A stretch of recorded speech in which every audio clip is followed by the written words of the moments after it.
Hi, everyone. Welcome to Santa Barbara Trust for Historic Preservation Symposium. If you come here for this reason, you're in the right spot. Otherwise, you're in the wrong spot. So, but you'll still have an enjoyable evening, I promise.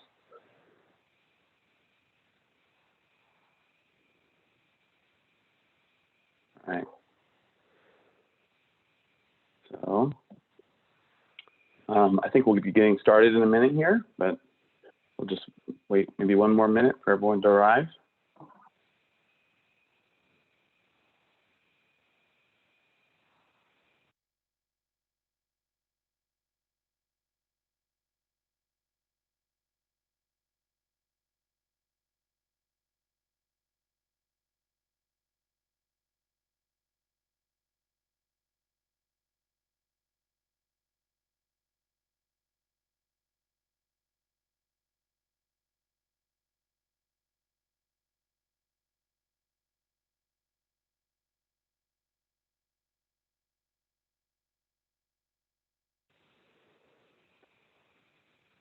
All right, Kevin, are we ready to go? Yeah, I think we have a good number of people in the Zoom room, so we can get started. All right, great. All right, well, I wanted to wish you a good evening. Thank you for joining us on this important dialogue series about the challenges that our city, Santa Barbara, faces. My name is Anthony Grumbine. I'm the current board president of the Santa Barbara Trust for Historic Preservation, and I also serve as the chair of the Historic Landmarks Commission for the city of Santa Barbara. So the Santa Barbara Trust for Historic Preservation is perhaps most well known as the operators of El Presidio de Santa Barbara State Historic Park, but we have a long active tradition in these larger conversations about urban planning and the future of our city, including the redevelopment of Plaza de la Guerra, which if you've not watched it yet, I highly recommend. Kevin could put the link in from previously as well mentioned, but for those of you who haven't seen it, you can put the link in the chat box there. As well as development of historic resource ordinances, conversations like this one about the city we want Santa Barbara to be in the future. And historic preservation organizations are often associated with the desire to prevent all change and for historically good reason. But the field has evolved, and we now acknowledge that changes in our communities is inevitable, and many times it's for the best. So historic preservation plays a vital role in managing change by ensuring those threads of continuity that help ground us as a community. The preservation community is an important stakeholder in the future of our city, and hosting this series is our way of holding space for this conversation. There are what I think to be called false dichotomies, where things aren't actually opposed to each other or mutually exclusive, but everyone acts like they are. And so these questions like, do you want beautiful Spanish architecture, or do you want housing, lovely plants, or sustainable water energy solutions, beautiful streetscapes, or functional bike paths? And so, and personally, I think that this has hit, big, we've both had big challenges and big strides in this last year, and we're looking at ways of kind of having all those things and working it out together in a holistic way. So in this spirit, we look at positive solutions that respect one of the most beautiful cities in the world and help it to become even more beautiful as it solves the challenges of today. So some quick housekeeping details. Our presentation this evening will be closed captioned with subtitles for our audience members that are hearing impaired. And just along that lines, we've actually had several emails thanking us for that little detail that has really helped others that understand and hear the speakers even better or understand what they're saying. So you can find the control to turn on or off the subtitles in the bottom right corner of your Zoom screen. It's a little CC icon that you can click on to get a drop-down menu with options.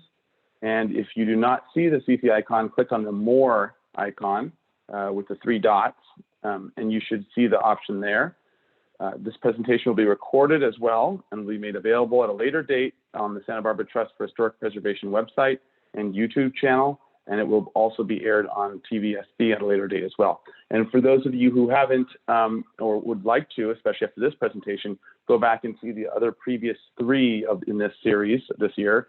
You can do so on the Santa Barbara Trust website, where this lecture series was first listed. There's also the other ones below that have all been uploaded. So you can have even more to watch on Santa Barbara development and history. All right, so to start off with, as we do every of these series, we want to take a quick poll to find out who is joining us tonight. So we've asked this question each time, and it helps us to understand who's the audience. So the question is, and also it's a fun way of having a little bit of an interaction. And so Kevin will put up on the screen a poll, and you can answer it. And here it is. So what brought you here tonight? And it should pop up for you all. And so you have 5 choices here. And so if you can, please fill it out, and we'll see real time who the audience is and what brought them here tonight. Whether you're a professional in the architecture and planning, interested citizen, fellow member of the programs by the Santa Barbara Trust for Historic Preservation, this is new to you, or how did you get here? But if you do have the last one, is how did I get here? We hope you stay, because it should be a good time.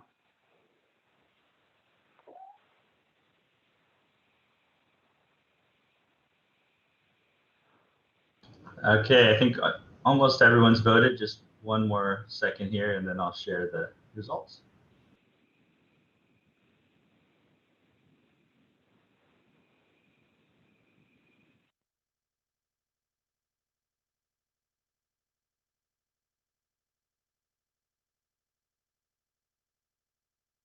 All right, here we are. So we've got 53% are interested citizens and have been following the conversation, interested in the city's future. 27% are professionals in the architecture planning conversation, and 8% are members of the Santa Barbara Trust, and 10% this is new and you're curious, and then only 2% is wondering how they got here. So to that 2%, please stay on. Let's see if we can have a good reason for you to get here. So, all right. So with that, thank you all for that participation. So this series will continue to address the current challenges we face, including the need to develop more housing, revitalize the downtown core, plans for places that locals and visitors will enjoy. So we are sharing a slide with the other programs in the series here. And please note the web address where you can find out more and also register for the other programs.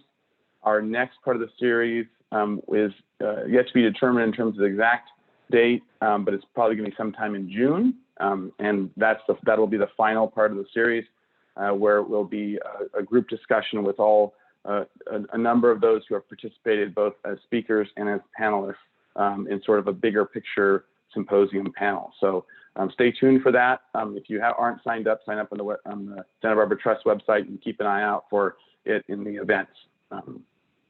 We are also very grateful to the sponsors of the series who have made this possible for it to also be offered for no charge and be made available to everyone. And that is Allen Construction, Appleton Partners, Ashley and Vance Engineering, the Cornell Collective, the Aragon Group, Susanna Elledge Planning and Permitting Services, Giffen and Crane General Contractors, Harrison Design, Santa Barbara Independent, and Village Properties Realtors. And I may have missed one or two. We'll also have the screen up with our sponsors as well, and if so, I'll try to catch them on there. So thank you very much to the sponsors for making this important event possible. And then following our keynote speaker, we'll have a panel discussion featuring Santa Barbara-based architect Henry Lenny and Executive Director of Downtown Santa Barbara, Robin Elander. So thank you to Henry and Robin for joining us in the panel afterwards. All right, so with that, I would like to now introduce our keynote speaker for the evening, Daniel Parolek.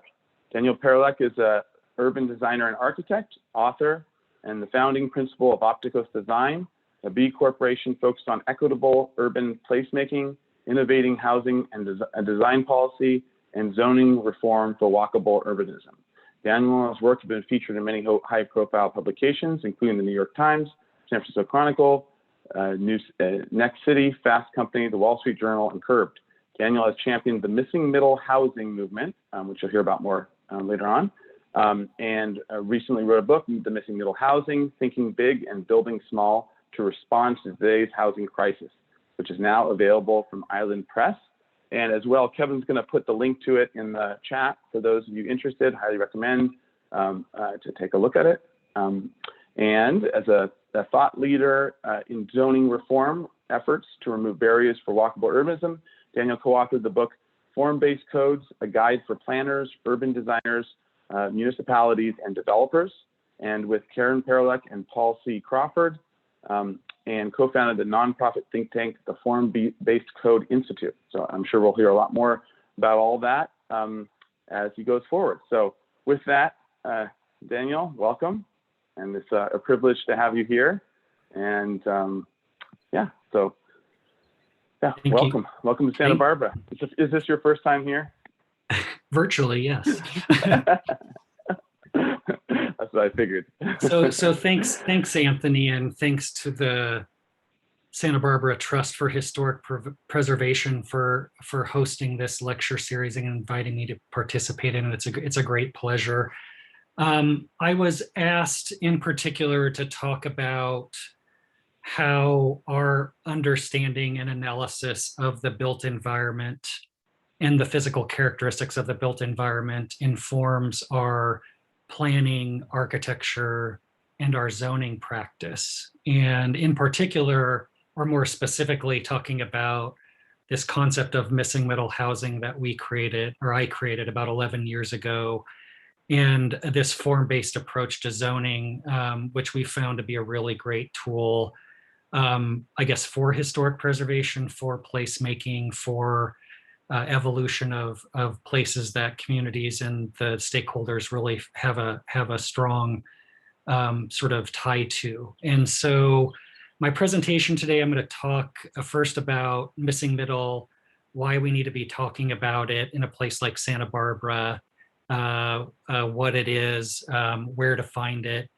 Secondarily, I want to talk about this form-based approach to zoning, how it's different than a conventional approach to zoning, how specifically we learn from what we find in the built environment of each place we work in to inform those new set of zoning standards. And thirdly, I want to talk more specifically about how, using one case study of how we've applied this approach to a downtown plan, using a downtown specific plan for Davis, California as an example. And if I have enough time, I want to give you a sneak peek of a project I'm really excited about, which is will be the largest car-free community in the country when it comes out of the ground next year. And it's based on courtyard housing models. And the image behind me is actually from that particular project.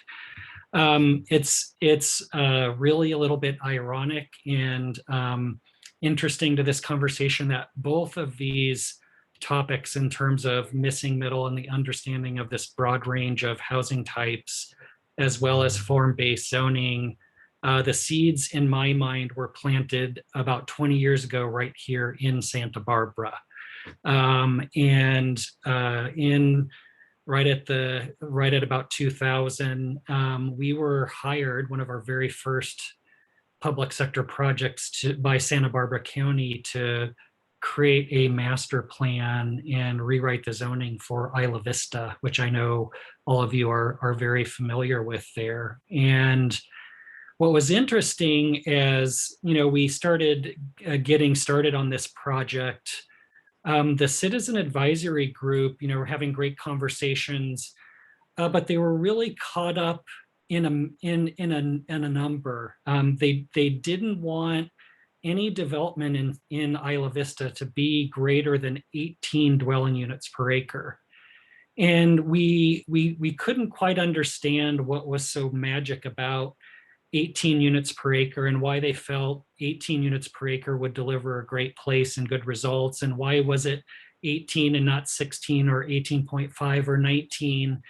And so this was really the impetus for us taking a step back and saying, hey, let's reframe this conversation and let's go walk through the downtown adjacent neighborhoods in Santa Barbara and talk about these broad range of housing types, the different urban design elements, and what that advisory group liked, what they didn't like, what we should learn and use, learn from and use to inform the plan and the zoning for Isla Vista. And so, right, you all know that your neighborhoods are real laboratories for these missing middle housing types I'm going to be talking about. You see lots of cottage courts, you see lots of fourplexes, duplexes, lots of different variations of courtyard housing. And we had great conversations about those types on that walking tour. And then we came very toward the end of that walking tour, we came upon this great two-story courtyard housing type on Apamu Street. And everybody in the group loved this type. They loved the scale. They loved the intimacy of the courtyard.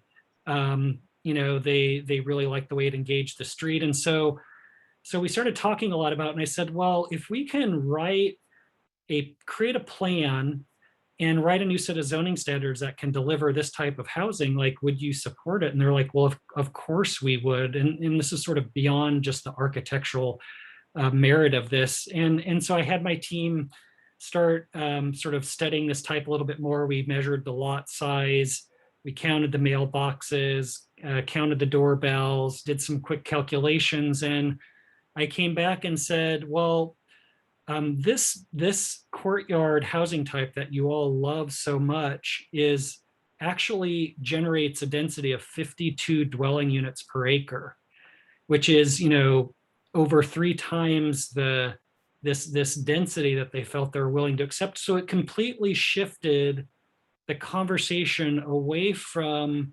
this number that sort of people had certain perceptions about it, and toward a more productive conversation about form, scale, and housing type. And that greatly informed the zoning ultimately that was written. And so that really became the foundation for the way we approached projects, the way we studied the communities we worked in, and the way we engaged different stakeholders to help them understand sort of the characteristics of the built environment, and have them help us understand what's unique about the place. And so it's really great. And what's great is that 20 years ago, this idea of thinking about planning in terms of housing types and a form-based approach to zoning was quite radical.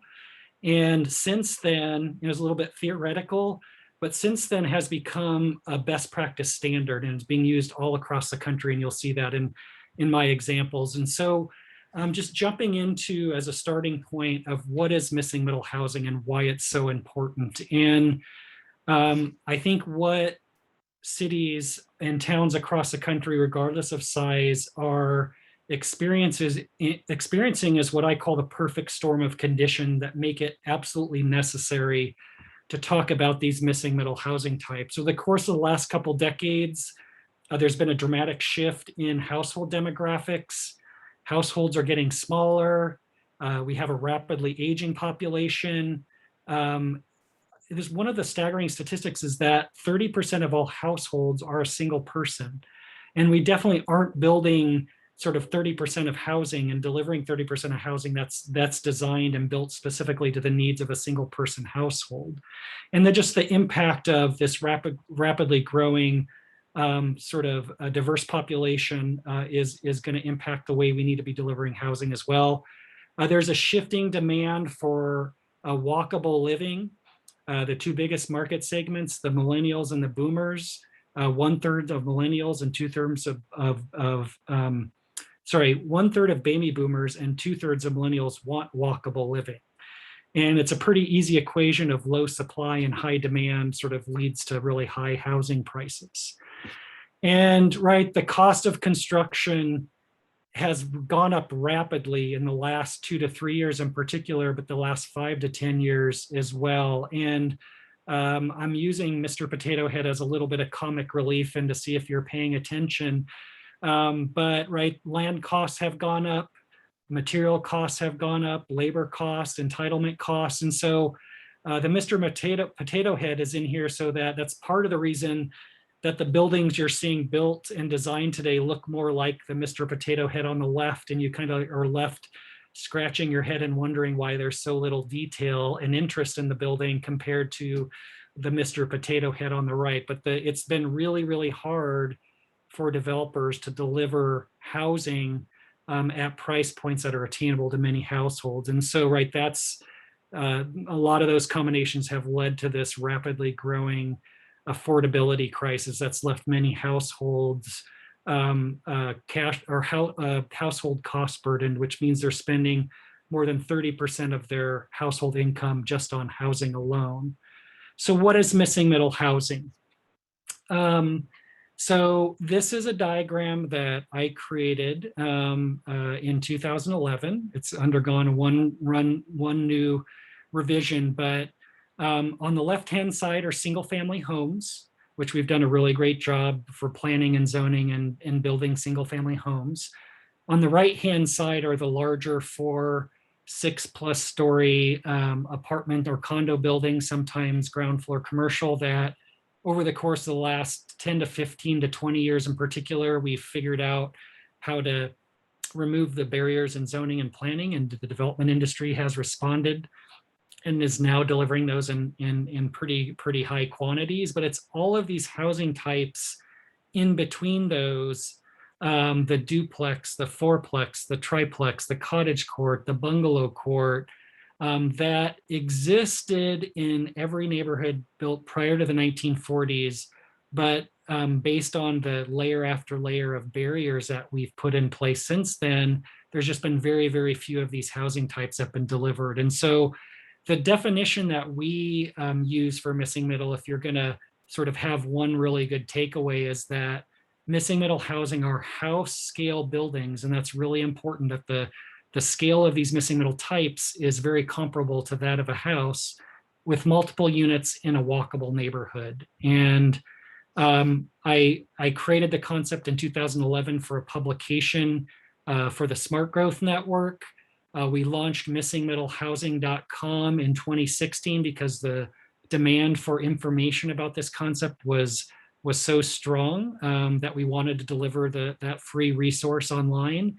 And then, as Anthony mentioned last year, my book, Missing Middle Housing, Thinking Big and Building Small to Respond to Today's Housing Crisis, was released by Island Press just the middle of last year, and is selling really well, which is great to see. And so, right, this is just one example that reinforces that idea of house scale, right? It's a building that if you were driving by or even walking or riding your bike by, you might assume it's a sort of a medium scaled single family home. But if you look closer, you realize it's actually a triplex. There's actually 3 units fit into that house scale form. But you don't actually really notice it. A lot of people call it hidden density. Some people call it Cinderella density. So why do we call this missing?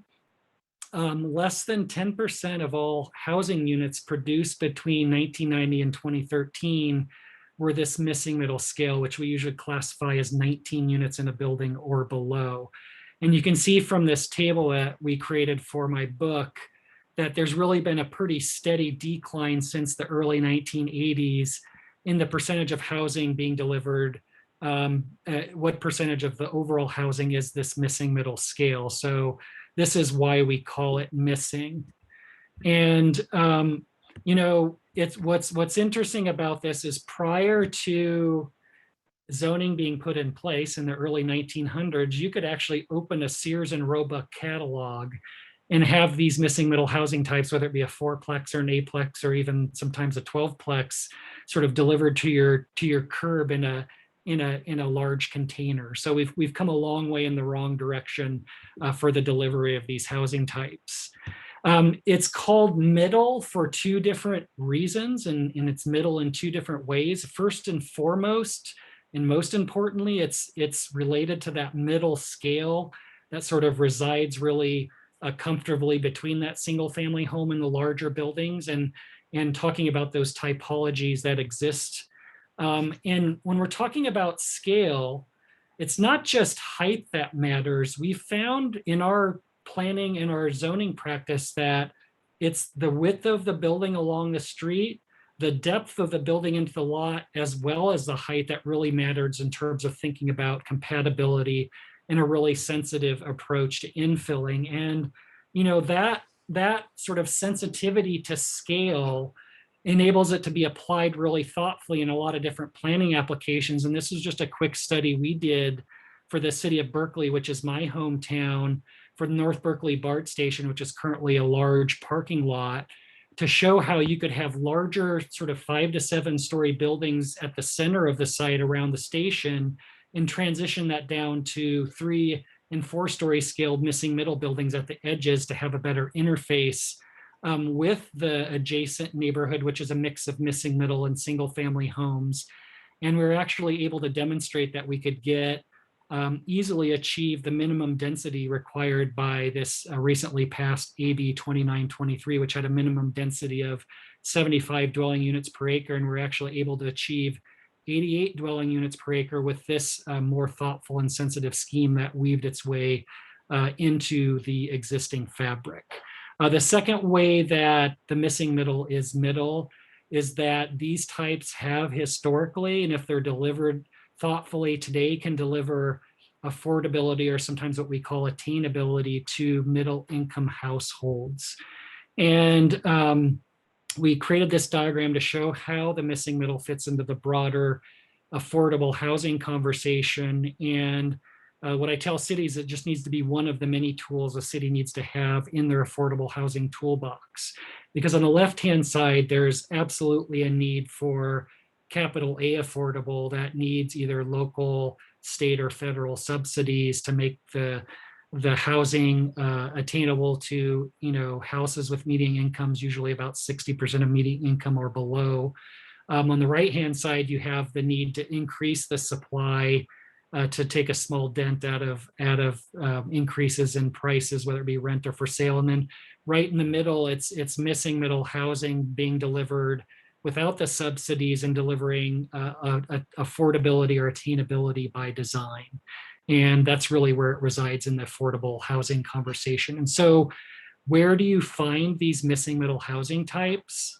I mentioned earlier, you drop yourself into any neighborhood built prior to the 1940s, and you'll find a great collection of these types. My hometown here of Berkeley, California, I think it's about 20% of all lots scattered throughout the city are these missing middle housing types.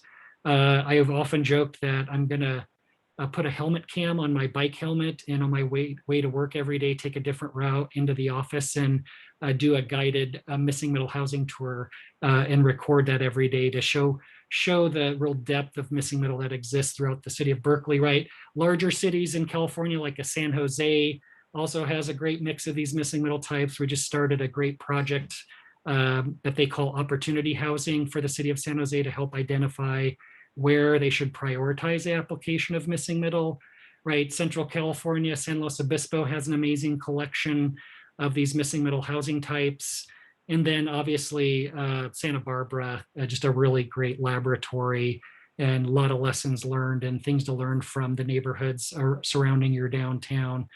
And I think a big part of this and why it's important to explore and discuss this is it's part of this conversation is shifting the conversation in planning, in sort of development review, away from this very loaded conversation about density, that scary D word that rarely comes with positive sort of visualizations in people's minds, and more toward conversation about this broad palette of housing types that can be a critical part of a city meeting their housing needs and providing a broader range of choices and price points.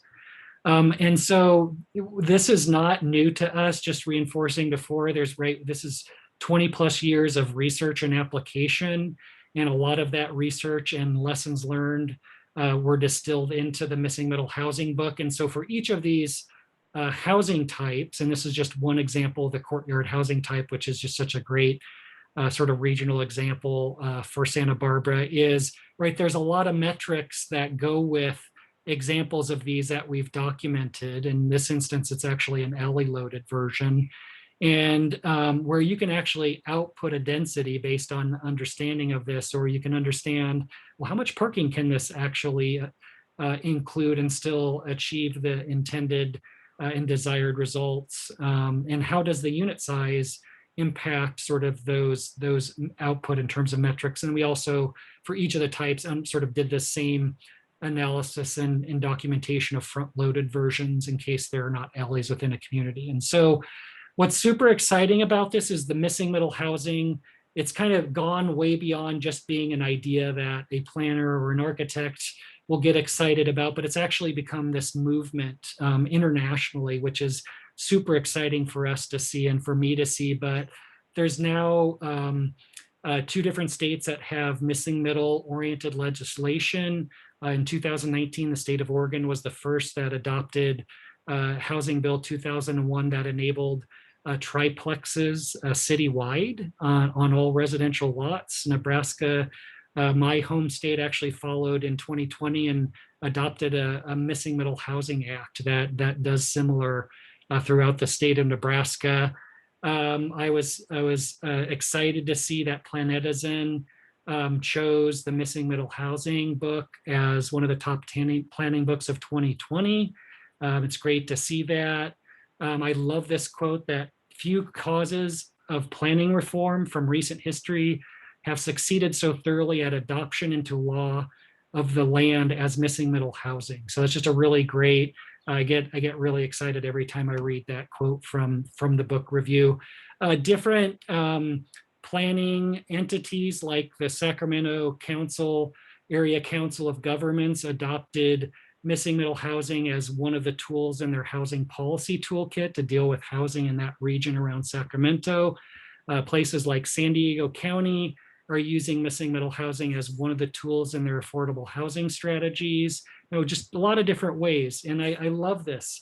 Community groups are taking this idea, taking the diagram, and personalizing it to communicate to their constituents and to build support for missing middle in their communities. And this is a group called Neighbors for More Neighbors. And I just encourage you to look this up. I get a chuckle from that. But even big organizations like AARP have latched onto the idea and are one of the biggest promoters of missing middle as part of their Livable Communities initiative. And the missing middle concept is being widely applied across Australia, in states of New South Wales, cities like Brisbane and Sydney, and it's now being applied in Canada as well. We're working for the city of Edmonton on a zoning code rewrite that has a strong focus on the delivery of missing middle housing.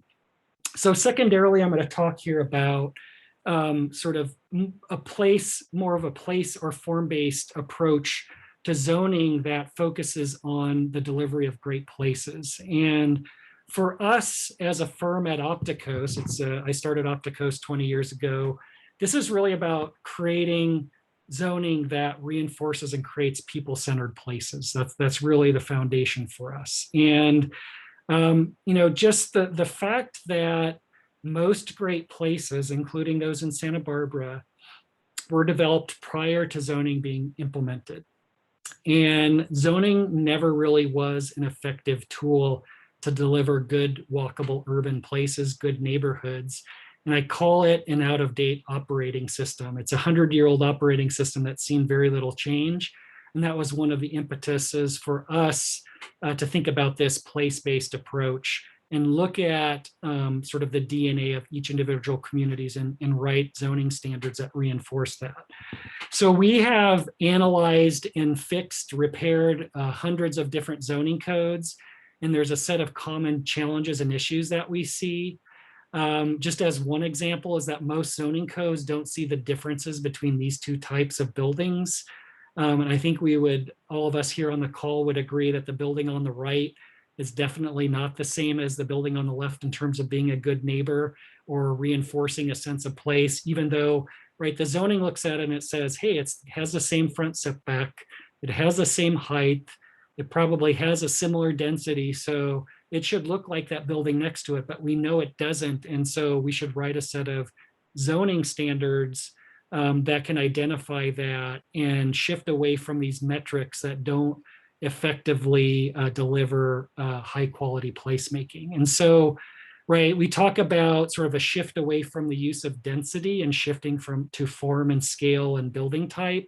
And this is just one example of two buildings that are very different in their form and scale, but they actually deliver a very similar density. And so, right, density can be a very unpredictable way to regulate for housing, and so can FAR, right? It has that same sort of the same point with an example of a great missing middle duplex on the left that's 0.7, just a little under 0.7 FAR, and the larger apartment building on the right that's a similar FAR, but I think we would agree very different in character. And so what we've seen in our work over the course of the last 20 years is that the base zoning districts of most cities are really ineffective in delivering the types of places that communities want, or simply reinforcing the types of places that exist and the characteristics that exist. And so, unfortunately,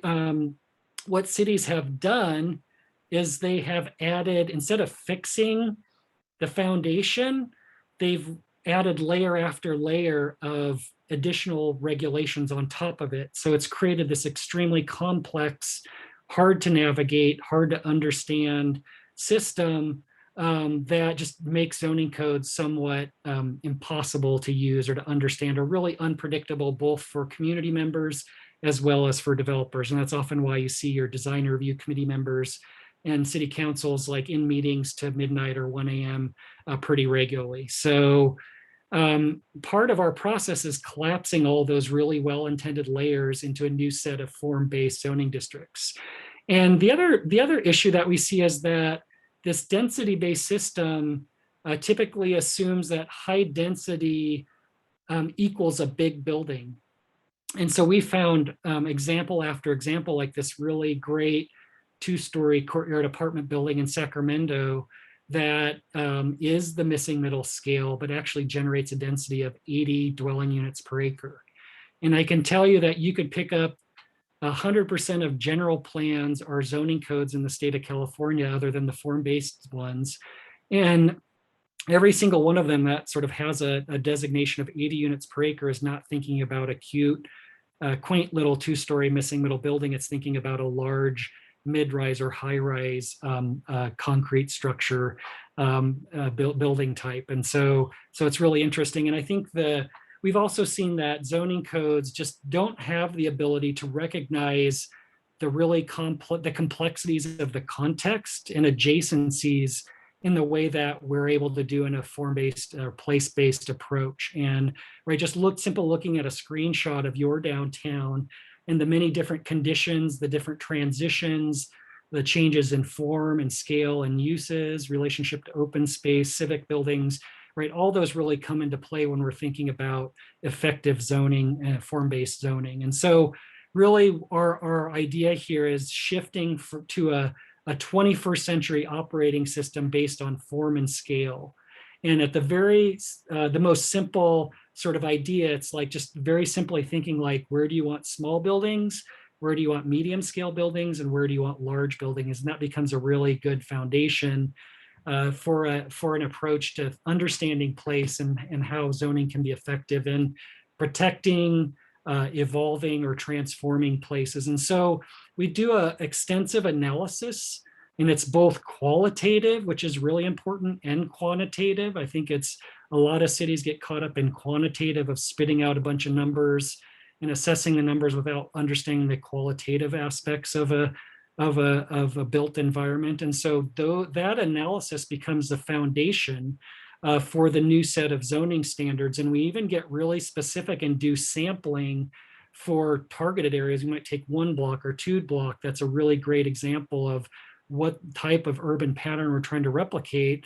And that becomes the foundation for the new zoning districts. And so if you think about this in terms of an amplifier, and you can turn the dials on all those different characteristics that we document, and you can turn some of them up, and you can turn some of them down, you can turn all of them up, So it's a really nuanced way of thinking about how to create effective zoning for different conditions and different types of places. And form-based coding also has a really strong focus on usability, clarity, and predictability. This is just an example of a typical set of standards from one of the form-based zoning districts that just are really a lot of graphics, trying to distill what historically has been very technical, hard to understand sort of legal text into a set of tables and graphics that reinforce them, and a set of new zoning districts that reinforce a sense of scale and a hierarchy of scale. And this is just a set of new zoning districts, form-based zoning districts that we created for Cincinnati, Ohio, that just very simply go from the least intense or the smallest scale on the left to the largest or most urban or most compact on the right, and as you think about it. And it's really important to understand this is not about adding another layer of standards on top of the base zoning. It's about getting rid of the existing zoning districts and replacing them with more effective zoning districts that create a more predictable entitlement process. And so as you think about mapping the zoning map, or what we call a regulating plan for these zones, this is a sort of a simplified version of a zoning map we created for a downtown plan for Mesa, Arizona. And was just what's really great about this is it demonstrated that developers love the predictability of this type of approach, and that the downtown has really exploded after the adoption of the plan and the new zoning. And there's been several $100 million of private sector investment in the downtown since the adoption of the plan and the code. So it's really super exciting to see that. Also just want to mention that this is not theoretical. It has really been implemented across the United States, even internationally. It has become that best practice standard that I mentioned earlier, and the applications have been very diverse. It's been used to implement specific plans up and down California, a project we did in Richmond, California, called the Livable Corridors, that sort of created visioning for the 3 major corridors in the city of Richmond, and were implemented with the form-based code.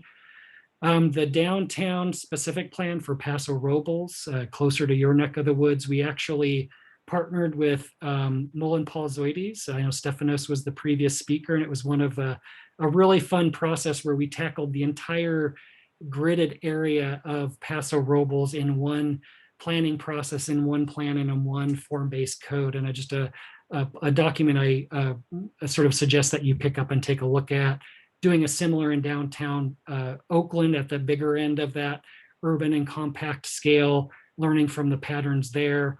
It's also, though, informing citywide and countywide zoning. It's not just this area plan implementation, it's citywide that we've done this, and our colleagues have done this. We worked with the city of Austin to do a citywide zoning code update, and included portions of form-based zoning for targeted areas of the city. And we did a process, you see on the right here, what's called a community character in the box, where we actually utilized the residents of each of the neighborhoods to go out and help us document in photography and in notes on maps the characteristics of each of their individual neighborhoods. And we've used that several times throughout our different zoning and visioning and planning processes. So it's also being used, this form-based approach, to deliver objective design standards, both the individual jurisdictions and across multiple jurisdictions. One of the more challenging and exciting projects we're working on is objective design standards for 11 different jurisdictions in Marin County. And we've created a toolkit that's going to be shared across these jurisdictions that is really rooted in an analysis of the different types of places that exist across the different cities and towns. And we have written a set of objective design standards that address the unique conditions in each of those environments, but they have a shared framework of objective standards in terms of the zoning regulations, as well as objective architectural standards that are optional. And certain cities are opting to apply the architectural standards, and others are opting not to have the architectural standards. If you want to know more about form-based coding, what seems like a lifetime ago, I actually wrote a book on form-based coding. that Anthony mentioned. You can look that up, but I also, a lot of good free sort of accessible information is at formbasedcodes.org, which is a nonprofit that I helped organize 15 years ago, I think it was. So next I'm going to talk about, and I'm going to try to do this one a little bit more quickly, about sort of this place-based approach to planning and zoning for downtown. And we did this, we took this approach in downtown Davis, California for the specific plan for their downtown. And what it was able to do is shift the conversation away from if development, sort of new development should happen downtown, to sort of what the development should look and feel like and what scale it should be. So it was really successful in doing that. And, you know, one of the starting points in all of our downtown projects is that I like to make is that we need to sort of, as a starting point, see downtowns as a neighborhood rather than just a central business district or a destination. And I think that's a really important premise, in the shift in demand for walkable living is sort of creating a really strong demand for people who, and households that want to live in places like downtown Santa Barbara, and that's really driving up housing prices. So one thing I want to mention is their pre-existing zoning, when we started this process, did not regulate a maximum height. It only regulated a maximum FAR of 3. And what this did is, sure, it might be really unlikely that somebody's going to come in and build the building on the right, but there was that little bit of unpredictability of if somebody could actually figure out how to buy a block of buildings and tear them down and make it financially feasible, the regulations would actually allow that, then it still met the FAR requirements. And so we were shifting away once again from that metric and more toward form, and I'll talk more about this. But right, there's a lot of different elements of a successful downtown plan that are represented in this. I'm not going to go through each of these, but in addition to the vision and the zoning, there's lots of other pieces that I just encourage. This is a document you can Google, downtown Davis specific plan, and you can take a look at this. This is a public review draft right now, but all of these processes and projects are driven by a robust community engagement process. This one was no exception. There were pop-up workshops, community design workshops, virtual workshop, focus groups, but the real core of the community engagement was 2 4.5-day design charrettes, where we set up the design studio in the downtown. And I know you all have experience with this, and it sounds like there was a voluntary AIA design charrette recently, but this was the core of sort of us building support. So, you know, what's interesting about this, we didn't stop at a map for a downtown that sort of identifies densities or land uses, but we actually created a physical vision for the downtown, and we picked opportunity sites and underutilized sites and began to study, where you see in the darker red in this plan, what might be a possible build out scenario based on the community's vision in our new form-based code process. And as an important part of this, we identified special areas, and those special areas might be larger sites, any site over 2 acres fit into it. They might be a site that needs, has a proximities to historic resources, or a site that the community has specific sort of thoughts about. It needs to deliver a small public space that need to have a little bit more design thought and a little bit more regulation to implement them effectively. And so for each of these special areas, we did more detailed physical design, both 2-dimensionally that you see in this image, as well as 3-dimensionally, to demonstrate to the community, like, hey, is this what you had in mind? What do you like about it? What should we sort of continue to refine? And this was one of the ideas that the community really wanted, as a new plaza in their downtown. And so this was one of the studies. And I really liked, this is a quote from Dennis Dorton from 2 lectures ago, that the visualization allows for envisioning the desired or intended place in 3 dimensions. And that's really, instead of keeping stakeholders and community members guessing and hoping that, you know, the first project that comes out of the ground is right, it offers that clarity through the planning and careful planning and design. And a lot of this process was about collapsing layers, being thoughtful about existing frameworks. Downtown Davis did have design guidelines. They had two different types of design guidelines. I know there's a handful of different sets of design guidelines in Santa Barbara, for example, that would need to be sort of kept in mind as you went through a process like this. And so Davis used this as a starting point, this very simple operating system starting at small, medium, large in terms of the scale. And that was the foundation for the new set of zoning districts, starting from the smallest on the left, going up to the most urban at the core of downtown. But so this was the mapping of those zones. You can see that the hierarchy of scale and transition as you move from the downtown. And in the pink zone, which is the missing middle neighborhood, or the neighborhood small, delivers these missing middle scale buildings. And each zone has a set of predictable standards. It has a clear set of graphics that clearly portray the intent of each of those zoning districts. But more importantly, I think tied to your discussions about how downtown Santa Barbara might evolve, how you might protect the historic resources and the processes, each of those special areas had a set of these supplemental standards where you're able to actually do a more nuanced set of standards to make sure that you can deliver predictable results for when these projects come out of the ground. And this was the set of buildings surrounding the new public plaza and the additional set of standards, objective standards, to make sure that that project will deliver what the community wants.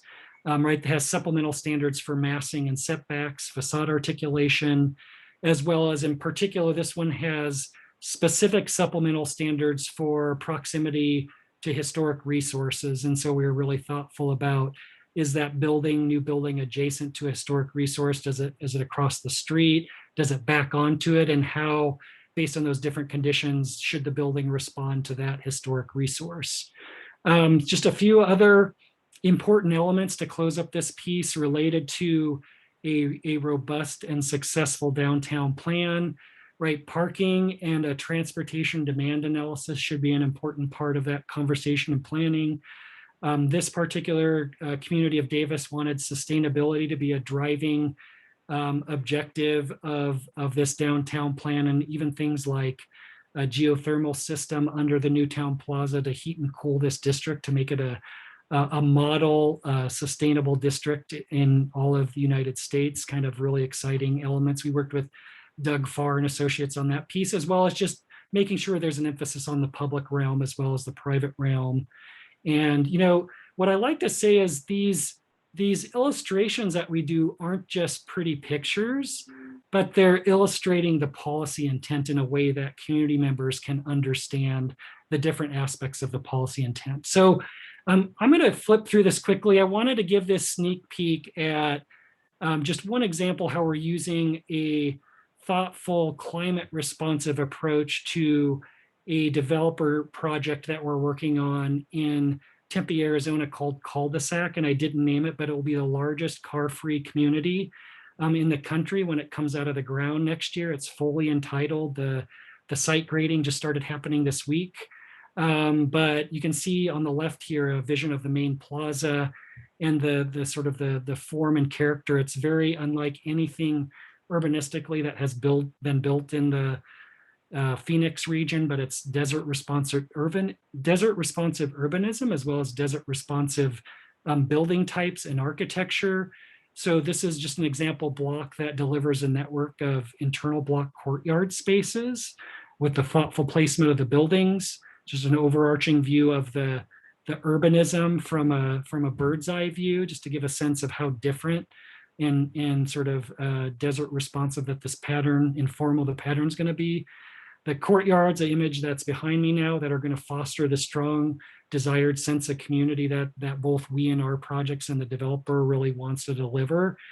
And I know a lot of the conversations in your past lectures have been about paseos, a lot of them focused on commercial retail paseos, but I think there's obviously a really important role that residential paseos can play, especially in the areas that transition from the core of your downtown into the neighborhoods, like this one delivered in this particular project.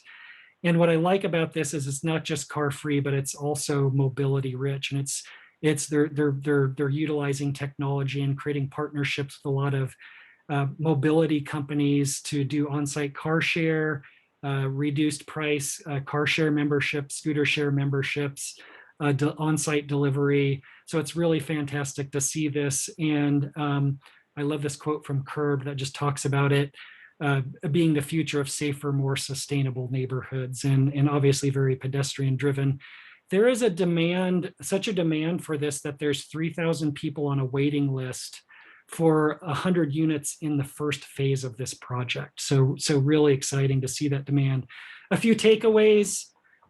Understanding place is absolutely critical and important in planning, in zoning, and how we communicate about our policy intent and all those efforts to community members. And right, we need to think outside the box in terms of how we deliver much needed housing choices. And missing middle housing is just one example of how cities can think outside that box. We need to really be thinking about what is 21st century zoning, what is an operating system that can deliver these types of places that are in demand and that can reinforce the characteristics and qualities of place that already exist while allowing it to evolve. You can find out more at the Missing Middle website, missingmiddlehousing.com. I think the link was also put up earlier. But with that, I just want to note that right there, I'm looking forward to the conversation. And if you actually scan this barcode with your smartphone, it'll actually take you directly to the site if you're interested in purchasing my Missing Middle Housing book. But what I like to close with is that, cities across the country and practitioners across the country really look at Santa Barbara as a precedent for placemaking and as a city that's really established a great model for how to sort of reinforce the sense of place and prioritize placemaking. And I really feel that Santa Barbara is positioned to continue to be leaders in this conversation and continue to be that city, one of those few handfuls of cities like the Savannahs, that cities and planners and architects point to and say, hey, look what they're doing in Santa Barbara. How can we learn from that? And I think what's great about it, and Anthony said this earlier, it's not about locking it into sort of where it's at in its current place, but this really delicate and thoughtful balance between historic preservation, but also creating a framework and likely a new set of zoning and development standards and policy that will enable it to evolve in a way that still reinforces a unique set of characteristics, but does allow it for it to change incrementally and adapt in a way that's absolutely necessary. So with that, I'll thank you, and I look forward to the conversation.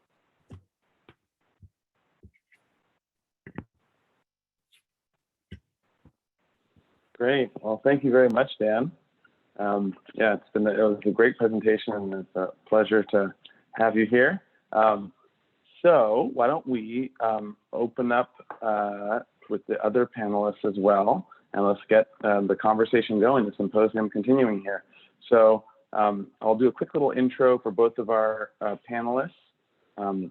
And actually, Kevin, did we want to do one more question, or a poll question, or are we good? Yeah, I think we should do the poll question now before we do the full introduction of our panelists. Yeah. Great. So why don't we'll throw out another little poll question to get us started on our discussion. And panelists, you'll get to vote this time. So if you want to vote on this question, you can do it. I tried to vote. Why? I don't know why I'm here on the last one, but it didn't take my vote. So I think people know. That's why I left that option off. All right, there you go. All right. So this is our transition poll here to the discussion. So, do you think missing middle housing principles can be solutions for adding housing to downtown Santa Barbara? And our range of answers: absolutely, to yes, but I am only cautiously optimistic. Probably will not work well, and then absolutely not. So go ahead. I'm going to have to recuse myself. I have a conflict of interest here. Conflict of interest. Well done. That's proper. you know your agency Brown Act. All right. Okay, so we have about half responding. We'll wait just another second here until people have decided. Okay, sounds good.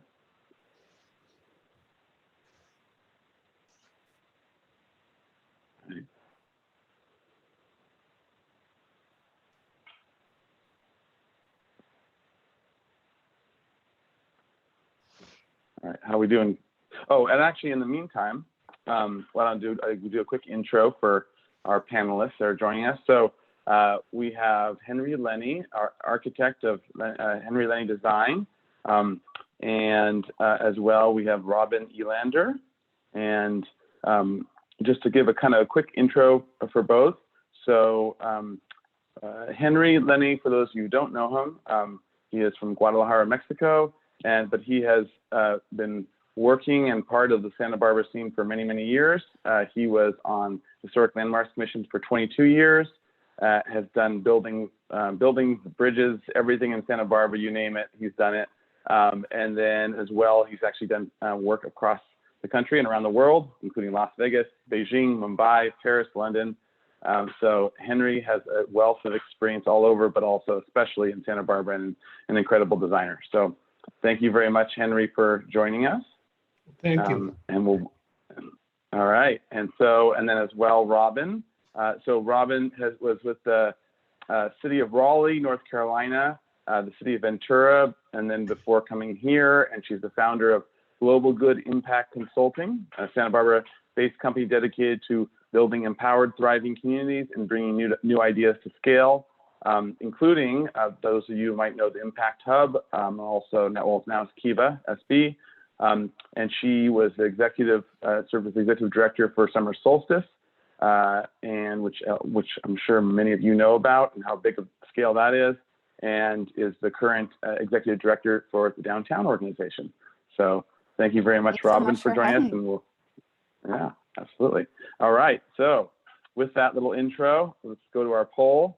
So we got absolutely at 53%. We got yes, but only cautiously optimistic at 40%. Probably will not work well, the pessimists of the group at 7%.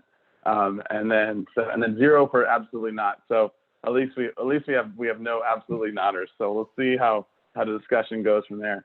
All right. So why don't we kick off questions here with. We'll get to some of the more detailed aspects of that I want to get to the poll question as well. But to start off with, why don't we start with? There's been the presentation, Dan, was heavy on both planning, analysis, numbers, crunching down all those pieces and places for housing on the housing side of things. But let's talk about how that integrates into sort of the broader community as well. And so this question, we'll start off with Robin, then I'll go to Dan. So Robin, as a member heavily involved in the Santa Barbara community, how do you see the integration of housing and community placemaking? What are potential challenges that Santa Barbara will face, and what are potential benefits? So take it away. Thank you so much. And then we'll go to Dan. Yeah. This is such an exciting conversation and series. So thank you for all the hosts and sponsors that are making this possible. Dan, wow, what a presentation. I learned so much. And I think the concepts that you are sharing really have so much to think about. I feel like everyone in our community should see and understand your presentation and explore the possibilities, because I think there was a lot in there. And I think the variety of looks and how they can fit different dynamics in different spaces in and around downtown would just add to the excitement, a thriving space, and just the visual intrigue of these paseos and rooftop spaces and just the way people interact. I think it could be a really special combination. I think housing downtown is so important to add into the mix to help really create a thriving space economically for our businesses. We need to make sure that we're not relying on tourists. We have a certain amount of people who live in our community, but not a huge concentration of people living downtown. So really adding to that density creates more opportunity for businesses to thrive and more of a night, day, and weekend experience. And it really brings the cost down potentially for businesses who are there because they have more people right next door that can go to their business. And just how all of these things interact and you just did such a wonderful presentation. I think there's just so much to take in there, but let's see, ask me the last part of the question that I didn't answer yet. So what are I think you added some good or had some good potential benefits. What do you think potential challenges might be for integrating the housing, the community, now shifting the housing to being more strongly downtown than it has been previously, especially in the last 50, 60 years, of course?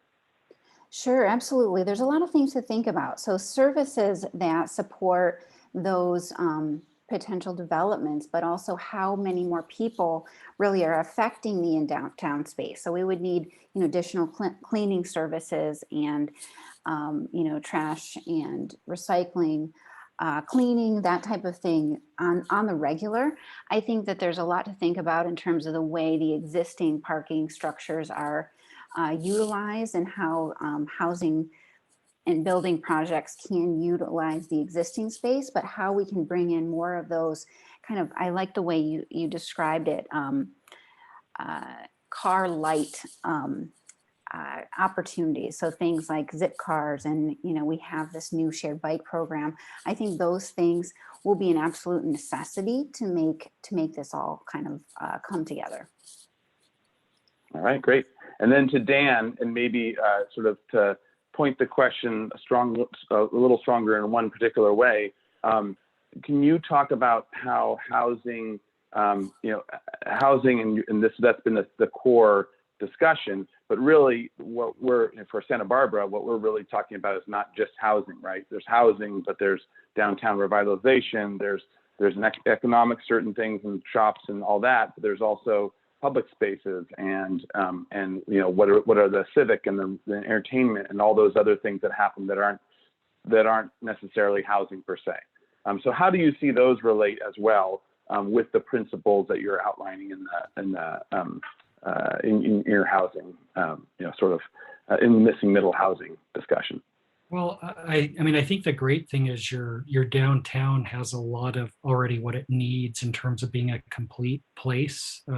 Even a complete neighborhood. I do feel like in terms of this mental shift of downtown from a destination or a retail sort of food and beverage environment to a neighborhood, it seems like it could benefit from some additional housing. And I think it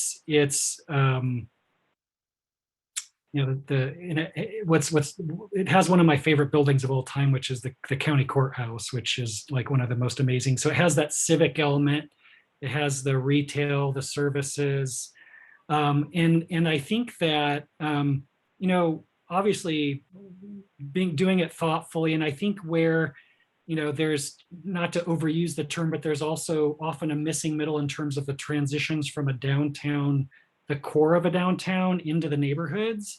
And I think Santa Barbara is no exception, right? If you go to the southwest, I think it's Chapala Street, like it looks like it could be in the middle of it could be a suburban corridor, like based on what the built environment, the cars are going fast. And so I think there's a lot of urban acupuncture that could happen sort of with a corridor and those transitions that can actually weave the downtown more effectively into the surrounding areas. And a great downtown has a nice mix of office, residential, and retail and services. So because the people who are working downtown are the ones that are going to support the businesses during the day, especially the restaurants and food related. The people that live there are going to support it more in the evenings and on the weekends. And it's it's those businesses and services, in particular the local unique ones, that really help build the identity of the downtown, in addition to the built environment. All right, great. All right, well, now let's kick off one question to Henry, and we'll follow up with Dan. So as an architect that has worked in Santa Barbara for many years and around the world, what are some of the things that are especially important about Santa Barbara as a city? And then as a follow-up, what might be some thoughts, strategies to implement some of the principles that Dan just discussed? Well, first of all, Dan, I was very impressed with your presentation, and thanks for the sponsor. And Anthony, you're great. To answer the question. You're just saying that because you're going to see me on HLC. Yeah, I probably was. The answer, of course, as you mentioned, I'm an import to this country, and I lived in cities that had a great deal of high density on it, and very little regulations. No zoning laws, no planning laws, because the cities were built that I experienced were built in the 1700s. There were no cars. But the cities didn't, the streets didn't change, the sidewalks didn't change. And those are the cities that are thriving right now. You would find that if you go to Tosco, San Miguel de Allende, Guanajuato, or even Florence, you would find that you have a tiny little restaurant on one end. Across the street, there is a glass blowing shop. You go right next, a little pharmacy and a little grocery store, and you keep going and so on in between the residential areas.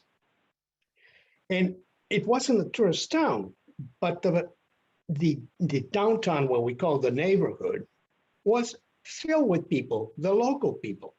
No television, in my case, no electricity. So everyone in the afternoon after school or after work, they would go and stroll around and get to the plaza and have a cocktail or something like that. And it was thriving then. It is thriving now. The whole area grew organically from the 1700s to yesterday. And the same thing for all the places in Europe. I had the great fortune of doing work in areas, and when I arrived to the different country, the first place I go is to, as Dan would call it, the downtown neighborhood. And that defined the city. That defined the character. In other words, every city, including Santa Barbara, probably most cities, have a personality. And where did the personality come from? It came from the efforts that were done back in the 1920s after the devastating 1925 earthquake, to the elimination of the parking on State Street, to where we are right now.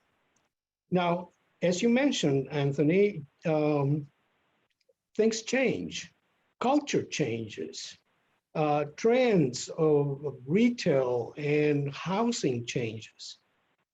So right now, I know that the city has been very good about listening from this antiquated zoning laws. All right, you want to build this, you want to do this improvement.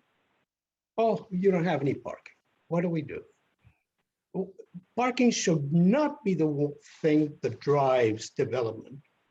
San Francisco has a really interesting policy. Is you want to build a house, you want to build 50 units, you're not going to get one parking space. And you're not getting one parking space because the city has invested money for around the neighborhood to create neighborhood parking lots that are exclusively for the residents. And then we have an amazing public transportation system. It is a radical change in zoning and planning. And that is what we need right now. You know, Santa Barbara is Santa Barbara because of the personality, whether it was deliberate or accidental, that happened from the 1920s. And anywhere in the world that I've been, and they ask me, where are you from? I'm Santa Barbara. We know Santa Barbara. If you tell them I'm from Bakersfield, this is, where is that? You know. Not that there's anything wrong with Bakersfield. Nothing wrong with Bakersfield. Except for it's Bakersfield. I agree with you.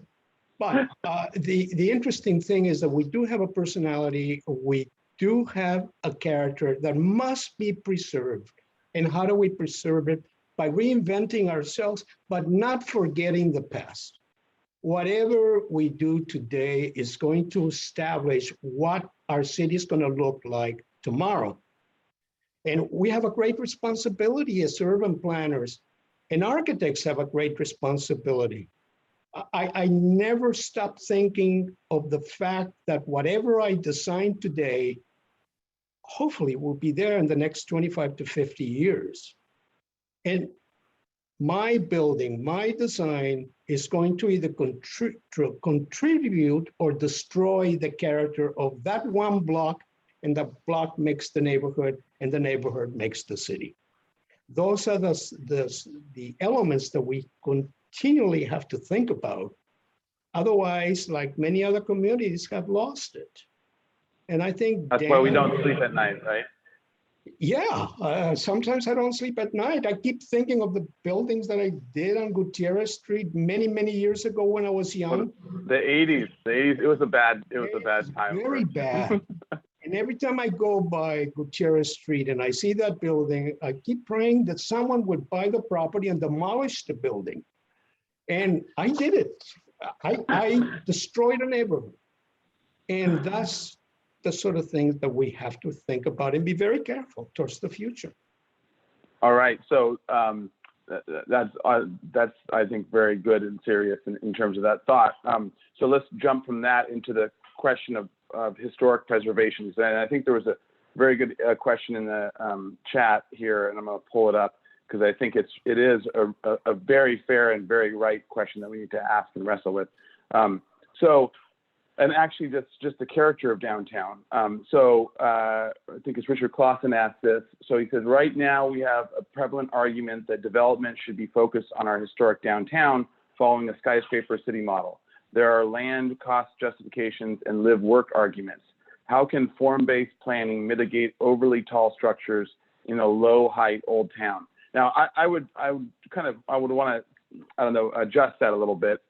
In terms of, I don't think it's skyscraper city model, but it's definitely definitely a lot of those in the discussion are saying higher density for sure. And I've used that argument actually in terms of looking at the old historic drawings of what was proposed for State Street way back when, which was most of them were taller. They definitely weren't the 1 and 2 story. Most of them were at least 2 to 4 stories and pretty darn tall in the 4-story ones, even up to like 60 feet. So historically, that was proposed. That wasn't what was built in Santa Barbara. Most of it was built smaller. However, right before the earthquake, those buildings that did survive, a lot of them were very big and were going bigger.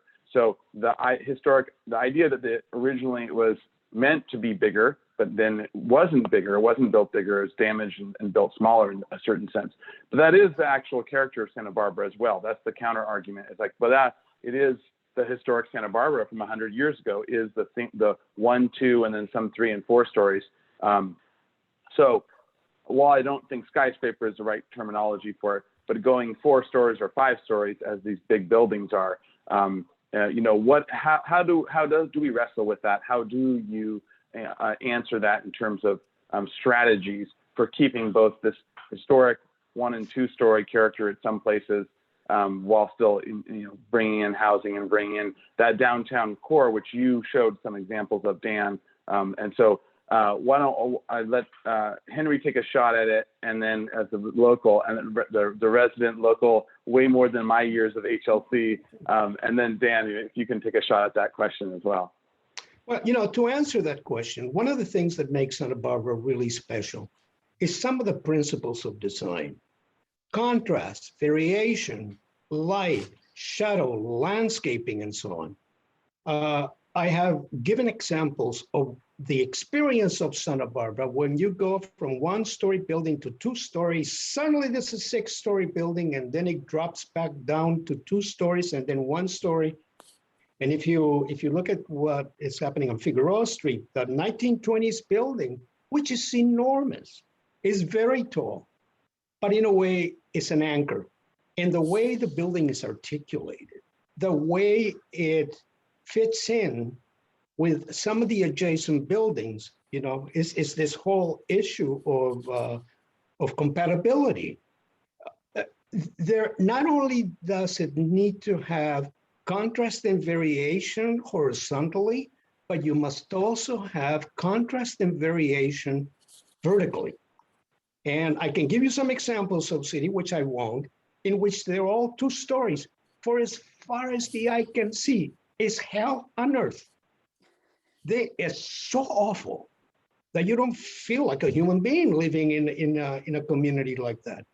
You have to look at both, and you can't just judge one building. You have to judge the building that is being proposed, look at the entire neighborhood, and how is it going to affect it? And that would be the approach that I would take. Gotcha. Okay. And Dan, to you? I think my simple answer is somebody needs to design it and draw it in 2 dimensions and 3 dimensions at a low, medium, and high scale. And there needs to be a conversation about what are the benefits of each of the different alternatives in terms of how are they achieving policy direction, sort of the vision, is it achieving the placemaking objectives? Is it achieving the, housing objectives? Is it achieving probably reaching your RENA numbers and your housing projections? All of the, is it attracting new businesses? So I think just simply let's stop talking about it. Let's draw it, right? And show what it means. It's not a high, if it's not a high rise, it's not so that's kind of our point. It's let's not sit around and argue about this idea about is something too big or not. Let's show what it means on every opportunity site in the downtown. Right. And then have that conversation. The city thought I was crazy in Davis because I showed a 10-story building early on in the design charrette just to see because everybody else was we need as much housing. It's a block and a half from Amtrak. It's 3 blocks from the university. And majority of the people thought it was actually a pretty good idea.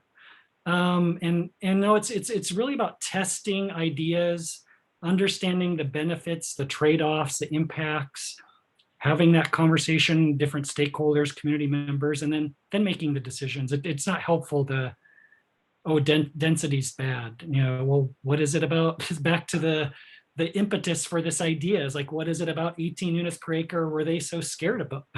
It wasn't the number, it was the bad form that was being delivered in most of the recent buildings that were being built in Isla Vista that most of you are probably familiar with. So the other thing is Henry mentioned San Miguel de Allende, and wow, what a amazing city. I had the opportunity to visit that right before we all got locked down. And what I like, there were many amazing things about it, but it's a city that's evolving, but it's not impacting the character, right? Because the urban form is adaptable.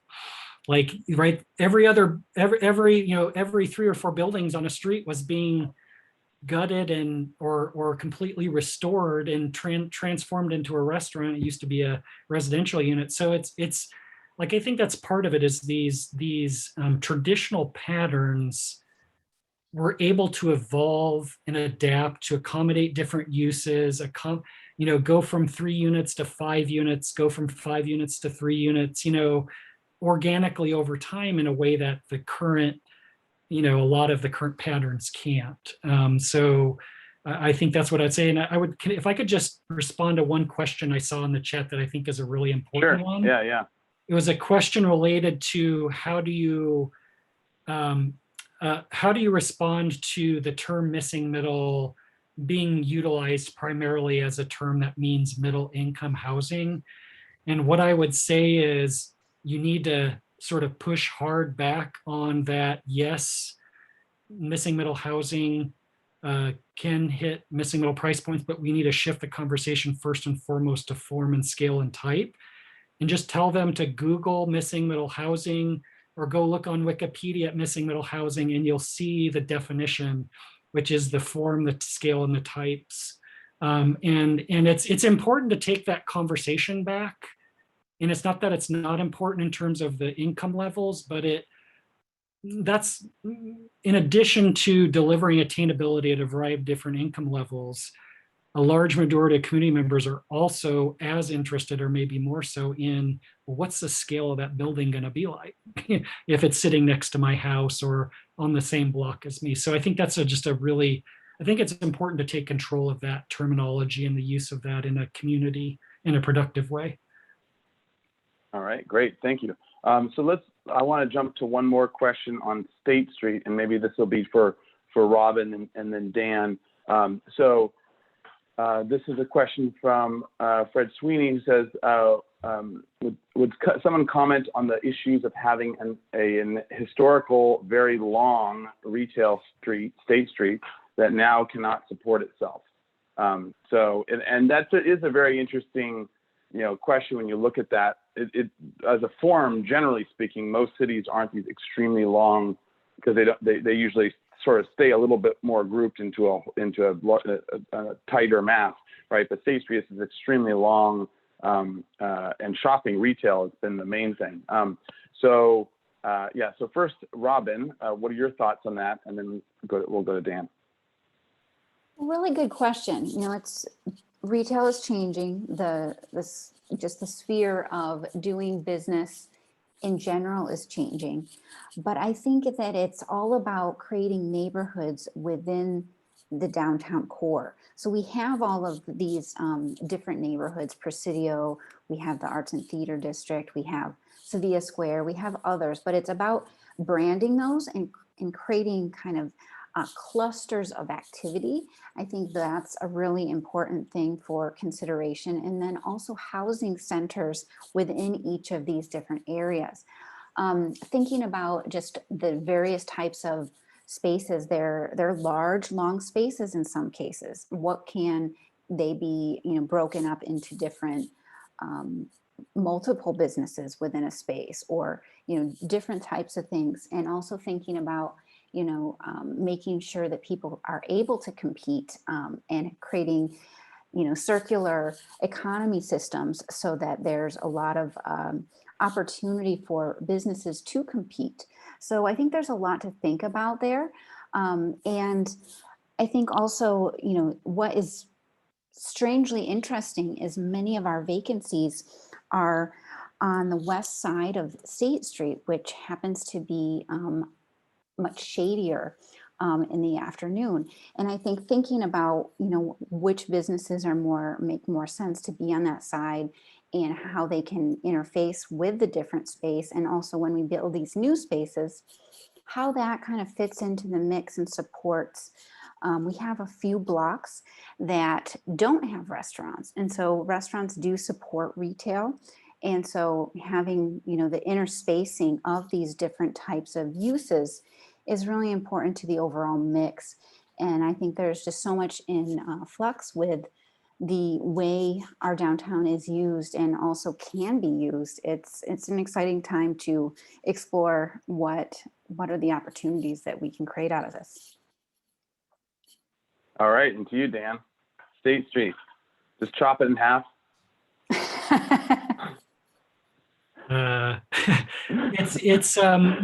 It's I think first and foremost, and I think probably Robin and others are doing a lot of this, but the first thing we recommend to cities we're consulting with is to make sure that existing and new businesses can easily flourish, because a lot of times there's a lot of red tape related to everything from signage permits to outdoor dining, and just making sure that there's some ambassador person that's helping those existing and new businesses navigate those, just to make sure that they can thrive as much as is possible. Now that being said, with online retailing, as well as the creation of districts like the Funk Zone, which is a stone's throw from downtown, that people are just looking for a different type of experience it's created competition for State Street. And I think it's healthy. But I think, what we would typically do is just suggest to a city that, getting back to this idea of the nodes that Robin mentioned, is just identify in a process like where are the most important focal points along State Street that should be the priorities of keeping sort of active retail services, food and beverage, and then think about, are there some stretches in between those nodes that might either become more locally serving, like those people that are living downtown or going to be living downtown, where it's services that they need on a daily basis versus what a person doing window shopping might want. Or maybe they could evolve short term into a professional office use that's not changing that space in a way that's not adaptable back into a pure retail and services space. And so I think it's really important, because the longer those districts are stretched out like State Street, the harder it is to keep it a continuous, active and vibrant experience that doesn't have, a few vacant spaces. At some point, you can't keep the pedestrian walking because there's too many gaps. So I think there's no easy answer, but it should be a thoughtful part of a process that, does some market analysis and analysis of existing businesses and sort of new targeted businesses, and determines where those pockets are that should be a priority, and where it might be a little bit more flexibility in allowing that ground floor to adapt and evolve into other uses. Anthony, can I add one more thing to that as well? Sure. Go ahead, Henry. Why don't you go, Henry, and then we'll go back to Robin. Okay. If you remember, and you probably don't because you're very young, but anywhere beyond— I'm old at heart, Henry. Okay. Anything beyond Coda Street down towards the beach, it was like Skid Row. And when Paseo Nuevo came in, and the city and the American Institute of Architects and the community chose to have the shopping center in the middle, it created what Dan has been talking about, neighborhoods. Right now, you have the Funk Zone. That's a neighborhood. And if you keep going on, you have the retail space, the restaurants, the lounges, the bars, and that keeps going on further up State Street. And then finally, before you get to the Arlington Theater, Hal Conklin was saying, this should be the entertainment district. So we've had a glitch with this pandemic, and also the fact that that the online shopping. But let's talk a little bit about online shopping, because it has provided an opportunity to bring back the mom and shops that were very unique, that disappeared when Nordstrom's came in and when Macy's came in. And remember the Earthlink, the bookstore that had been there forever? Well, that was destroyed by some of the larger mega companies. Now it's time to bring the mom and pop shops. And how do you do it? Provide some housing on top of a single-story building so that they can live and work down below. Eliminate the car. Or even work with business owners to divide some of those larger ground floor spaces that aren't viable into mom and pop scale. I think that's a really important part of that evolution. Absolutely. All right. To you, Robin. And just to add to that, I think it's about activating the space along the way. So you have this long corridor, but you have spaces in between where there can be pop-up events, activities, theatrical productions by local organizations, and things that are always something that people want to come back to and explore. And so you're not sure when something's going to happen. So I think those are all things to consider as we move ahead, but also helping these businesses transition and add different elements to their business. I think so many businesses this past year, were forced to think in a different way. And some of them have had the opportunity to really thrive, find new markets, find new revenue streams. And I think there is some have really made a real new trek into kind of this other space. Made lemonade out of lemons. Absolutely. And I think there's going to be a whole lot more of that. And there are more than 20 businesses have actually come in during the pandemic, and you're going to start to see more businesses open up, all interesting, mostly mom and pop places. And so people are seeing downtown as a place that they want to do business and work and play. And there's a lot of opportunity there. Right. Thank you, Robin. And I think we're getting pretty late now. We're getting past our time, so I think I want to thank all of you very much. Dan, that was a great talk, and Robin and Henry, thank you very much for participating. And we will, and hopefully you'll participate in our final panel as well, our final group. And if as well, I wanted to say that we're thank you for all those who contributed to the chats. And we will be having those questions as well at the final symposium. And then thank you as well to our sponsors, as we have are showing here on the screen. So thank you, everyone. And with that, have a great evening and a safe walk home. Thank you. All right. Bye.